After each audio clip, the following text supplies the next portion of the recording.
ನಮಸ್ಕಾರ. ನಾನು ಡಾಕ್ಟರ್ ಇಂದಿರಾ, ಸ್ತ್ರೀ ಆರೋಗ್ಯ ತಜ್ಞೆ, ದೊಡ್ಡಬಳ್ಳಾಪುರದಲ್ಲಿರ್ತೇನೆ. ನಿಮ್ಮೆಲ್ಲರಿಗೂ ದೊಡ್ಡಬಳ್ಳಾಪುರ IMA ಯೂಟ್ಯೂಬ್ ಚಾನಲ್ಗೆ ಸ್ವಾಗತ, ಸುಸ್ವಾಗತ. ನಾನು ಗೈನಕಾಲಜಿಸ್ಟ್. ಬಹಳಷ್ಟು ಬಸರಿ ಹೆಣ್ಮಕ್ಳು ಕ್ಲಿನಿಕ್ಗೆ ಬರ್ತಾರೆ. ಅವ್ರು ಬಂದಾಗ ಕೇಳೋದಿಷ್ಟೇ, ಗರ್ಭಿಣಿ ಆಗೋದಕ್ಕೆ ಏನ್ ಮಾಡ್ಬೇಕು, ಗರ್ಭಿಣಿ ಆಗ್ತಾ ಇಲ್ಲ, ನನ್ನ ಮುಟ್ಟು ಸರಿ ಹೋಗ್ತಾ ಇಲ್ಲ. ಇದು ಒಂದು ವರ್ಗ. ಆದ್ರೆ ಗರ್ಭಿಣಿ ಆದಂತ ಹೆಣ್ಮಕ್ಳು ಅವ್ರ ಕೈಯಲ್ಲಿ ಮೊಬೈಲೇ ಇಟ್ಕೊಂಡ್ ಬರ್ತಾರೆ. ನಾವೇನಾದ್ರೂ ಅವ್ರಿಗೆ ಇಲ್ಲ ಹೀಗೆ ಅಂತ ಹೇಳಕ್ಕೆ ಮುಂಚೆ ಅದು ಫೋನು ಗಿಣಿ ಗಿಣಿ ಗಿಣಿ ಗಿಣಿ ಅನ್ನತ್ತೆ. ನಮ್ಮ ಮಾತು ಕೇಳ್ತಾರೋ ಬಿಡ್ತಾರೋ ಪಟ್ ಅಂತ ಒಂದು ರಿಫ್ಲೆಕ್ಸ್ ತರ ಆ ಫೋನ್ ಎತ್ಕೊಳ್ತಾರೆ. ಅದ್ರಲ್ಲಿ ಏನಿದೆಯೋ, ಯಾವ್ದು ಇದೆಯೋ ಉದ್ದೇಶ ಇದೆಯೋ, ಏನ್ ಬಂತೋ, ಏನ್ ಕತೆನೋ, ಆತರ ಗಮನ ಎಲ್ಲ ಅಲ್ಲಿ ಹೋಗಿರತ್ತೆ. ಇದನ್ನ ನೋಡಿದಾಗ ನಾ ಅವ್ರಿಗೆ ಹೇಳ್ತೀನಿ, ಅದ್ರಲ್ಲಿರುವಂತಹ ಸಮಸ್ಯೆ ಅಥವಾ ಅದ್ರಲ್ಲಿರುವಂತಹ ಇನ್ಫಾರ್ಮೇಶನ್ ನಿಮ್ಗೆ ತುಂಬಾ ಮುಖ್ಯ ಆದ್ರೆ ಅದ್ರ ಜೊತೆನೆ ಇರಿ. ನೀವು ವೈದ್ಯರ ಹತ್ರ ಬಂದಿದ್ದೀರಾ, ವೈದ್ಯರು ಏನ್ ಹೇಳ್ತಾರೆ, ನಿಮ್ಮ ಫಾಲೋ ಮಾಡ್ಬೇಕಾಗಿರೋಂಥದ್ದು ಏನು, ಈ ವಿಷಯಗಳನ್ನೆಲ್ಲ ಹೇಳುವಾಗ ಕೇಳ್ಕೊಬೇಕಲ್ವಾ ಅಂತ. ಇನ್ನು ಅದಕ್ಕಿಂತ ತುಂಬಾ ತೊಂದರೆ ಆಗುವಂತ ವಿಷಯ ನನ್ಗೇನಪ್ಪಾ ಅಂತಂದ್ರೆ, ದಿನಕ್ಕೆ 6 ರಿಂದ 7 ಗಂಟೆಗಳ ಕಾಲ ಟಿವಿ ಆಗ್ಲಿ ಅಥವಾ ಮೊಬೈಲ್ ಆಗ್ಲಿ ಕೂತ್ಕೊಂಡಿರ್ತಾರೆ. ಅಂದ್ರೆ ಸ್ಕ್ರೀನ್ ಟೈಮ್, ಅವರ screen time it's more than 6 hours. ಇದರಿಂದ ಏನ್ ಎಫೆಕ್ಟ್ ಆಗ್ಬೋದು, ಯಾವ ಪರಿಣಾಮ ಮಗುವಿನ ಮೇಲೆ ಅಥವಾ ಬಸರಿ ಮೇಲೆ ಆಗ್ಬೋದು, ಒಂದ್ ಸಣ್ಣ ಉದಾಹರಣೆ. ಈಗ ಯಾವ್ದೋ ಒಂದು ಕಾರ್ಯಕ್ರಮ ಇದೆ, ಬಹುಶಃ ನೀವೆಲ್ಲ ನೋಡಿರ್ತೀರಿ. ಯಾವುದೇ ಯೂಟ್ಯೂಬ್ ಅಲ್ಲಿ ಅಥವಾ ಯಾವುದೇ ಸೀರಿಯಲ್ಗಳಲ್ಲಿ ಬರುವಂತಹ ವಿಷಯಗಳು ಒಳ್ಳೇದಿಲ್ಲ ಅಥವಾ ಒಳ್ಳೇದನ್ನ ಹೇಳ್ಕೊಡೋದಿಲ್ಲ. ಒಂದು ಸೈನ್ಸ್ ಆಗ್ಬೋದು ಅಥವಾ ಒಂದು ತೊಂದರೆ ಹೆಂಗೆ ನಾವು ಪಾರಾಗ್ಬೇಕು ಅನ್ನೋಂಥ ಒಂದು ಲೈಫ್ ಸ್ಟೈಲ್ ಆಗ್ಬೋದು, ಯಾರು ಅದನ್ನ ಹೇಳ್ಕೊಡ್ತಾ ಇಲ್ಲ. ಹೇಳ್ಕೊಡೋದೆಲ್ಲ ಅತ್ತೆ ಸೊಸೆ ಜಗಳ, ಫ್ರೆಂಡ್ಸ್ ಜಗಳ, ಒಂದು ಹುಡುಗನ್ಗೆ 2 ಲವ್ ಮಾಡೋಂಥದ್ದು, ಅಥವಾ ಮದ್ವೆ ಆಗಿರೋಂಥ ಹುಡುಗನೇ ಮತ್ತೆ ಲವ್ ಮಾಡಿ ಹೇಗಾದ್ರೂ ಮಾಡಿ ಅವನನ್ನ ದಕ್ಕಿಸ್ಕೊಳ್ಬೇಕು. ಸೊ ಈ ಒಂದು ಜಾನರಲ್ಲೇ ಹೋಗೋದ್ ಬಿಟ್ರೆ ಬೇರೆ ಯಾವ್ದು ಚೆನ್ನಾಗಿ ಹೋಗ್ತಾ ಇಲ್ಲ. ನಿಮ್ಗೆಲ್ಲರಿಗೂ ಗೊತ್ತಿದೆ. ಅದ್ರಲ್ಲಿ ಬರುವಂತ ವಿಷಯಗಳೇನು, ಕೆಟ್ಟ ವಿಷಯಗಳು.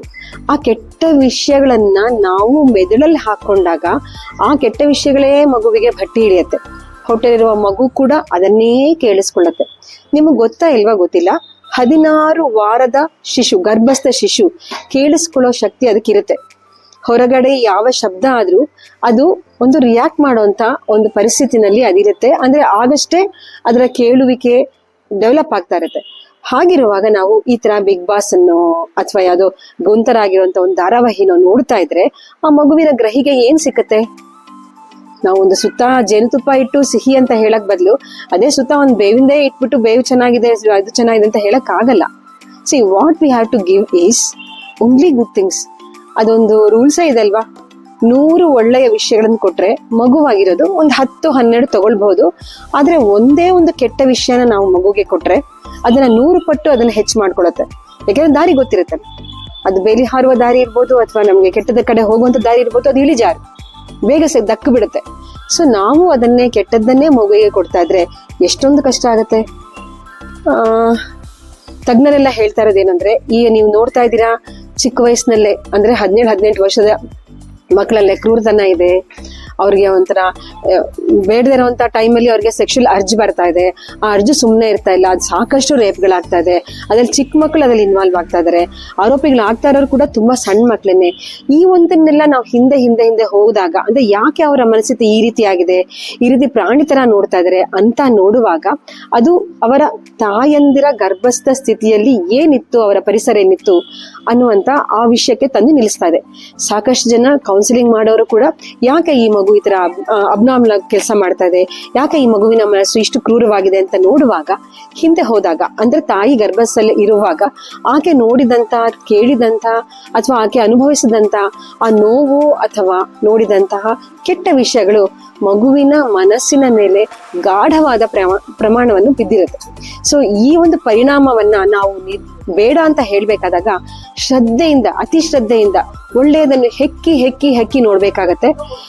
ಮುಂಚಿನ ಕಾಲದಲ್ಲೆಲ್ಲ ಬಸ್ರಿ ಅಂದ ತಕ್ಷಣ ಹಸ್ರನ್ನ ಕೊಡಿ, ಹಸ್ರನ್ನೇ ಸುತ್ತ ಇಡಿ, ಹಸ್ರು ಬಣ್ಣದ ಸೀರೆ ಉಡಿಸಿ, ಹಸ್ರು ಬಣ್ಣದ ಬಳೆ ತೋರಿಸಿ, ಇದೊಂದು ಮನಸ್ಸನ್ನ ಕೂಲ್ ಮಾಡುವಂತ ಒಂದು ಸರಳವಾದ ವಿಧಾನ ಅಲ್ಲದೆ ಕೆಲವು ಕಡೆ ಈಗಲೂ ಪ್ರಾಕ್ಟೀಸ್ ಮಾಡ್ತಾ ಇದ್ರೆ, ಆಕೆ ಬಸ್ರಿ ಆದ ತಕ್ಷಣ ಕೈಯಲ್ಲೊಂದು ಪುಸ್ತಕ ಮತ್ತು ಲೆಕ್ಕಗಳು, ಅದೊಂದು ಗಣಿತ ಇರಬಹುದು ಅಥವಾ 1000ದಿಂದ ವಾಪಸ್ ಕೌಂಟ್ ಮಾಡೋದಿರ್ಬೋದು ಅಥವಾ ಕ್ಲಿಷ್ಟಕರವಾಗಿರುವಂತ ಗಣಿತದ ಲೆಕ್ಕನ ಬಿಡಿಸುವಂತದಿರ್ಬೋದು, ಇದನ್ನ ಮಾಡು ಅಂತ ಹೇಳ್ತಾರೆ.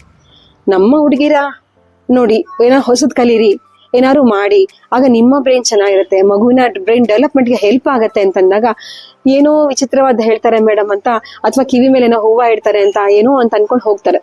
ಅದೇ ನಿಜವಾದ ಪದ್ಧತಿ, ನಾವು ಮಗುವನ್ನ ಬೆಳೆಸ್ಬೇಕಾದಾಗ, ಅದಕ್ಕೆ ಸಂಸ್ಕಾರ ಕೊಡ್ಬೇಕಾದಾಗ ನಾವು ಈ ಒಂದು ಸ್ಕ್ರೀನ್ ಟೈಮ್ ಅನ್ನ ಅವಾಯ್ಡ್ ಮಾಡೋದು ತುಂಬಾ ತುಂಬಾ ತುಂಬಾ ಮುಖ್ಯ.